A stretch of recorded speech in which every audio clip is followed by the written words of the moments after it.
আপনার যদি একটি ফেসবুক অ্যাকাউন্ট থাকে তাহলে এই ভিডিওটি আপনার জন্য। আপনি কিভাবে চেক করবেন আপনার অ্যাকাউন্টে ডলার জমা হয়েছে কিনা। তো আজকে এই বিষয় নিয়ে আপনাদের সাথে কথা বলবো। তো ভিডিওটা একটু স্কিপ করবেন না, সম্পূর্ণ ভিডিওটা দেখুন।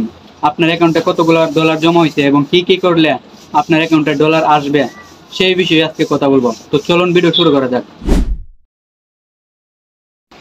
তো ফার্স্ট অফ অল আপনারা আপনাদের ফেসবুক অ্যাকাউন্টটি ওপেন করে নেবেন। তারপর দেখতে পারতেছেন উপরের কর্নারে একটা 3 ডট মেনু আছে, ওইটাতে আপনারা ক্লিক করে দিবেন। তো এটাতে ক্লিক করার পর আপনাদের সামনে এরকম একটি পেজ আসবে। এখানে দেখতে পাচ্ছেন প্রফেশনাল ড্যাশবোর্ড, এটাতে ক্লিক করে দিবেন। এরপর আপনারা যে কাজটি করবেন, সর্বপ্রথমে উপরে দেখতে পারতেছেন কিছু লেখা আছে, দেখতে পারতেছেন মনিটাইজেশন, ওইটাতে আপনারা একটা ক্লিক করে দিবেন। ওইটাতে ক্লিক করার পর নিচে দেখতে পারতেছেন অনেকগুলো অপশন আসছে, স্টার এবং পার্টনারশিপ অ্যাড।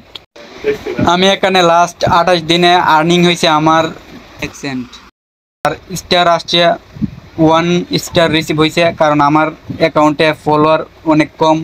সো এখানে কয়েকটি ক্রাইটেরিয়া আছে, ওই ক্রাইটেরিয়াগুলো পূরণ করলে আপনারও মনিটাইজেশন মানে কন্টেন্ট মনিটাইজেশন অন হবে, আর অন করার মাধ্যমে আপনি ডলারটা ইনকাম করতে পারবেন। আসলে এখানে এমনিতেই কোনো কিছু ইনকাম করা যায় না, এখানে একটা ফেসবুকের একটি রুলস মেনটেন করতে হয়। আপনার যদি একটি প্রোফাইল থাকে আর ওইটাতে যদি 4-5 হাজার ফলোয়ার থাকে, তাহলে আপনি প্রফেশনাল মোডটাকে টার্ন অন করে মনে করেন আপনি কাজের ফাঁকে ফাঁকে ছোট ছোট মানে 5-10 সেকেন্ডের রিলস আপলোড করবেন, হঠাৎ ফেসবুক আপনাকে নিজে থেকেই কন্টেন্ট মনিটাইজেশন দিয়ে দিবে। তারপর আপনি মাসে মাসে ডলার ইনকাম করতে পারবেন।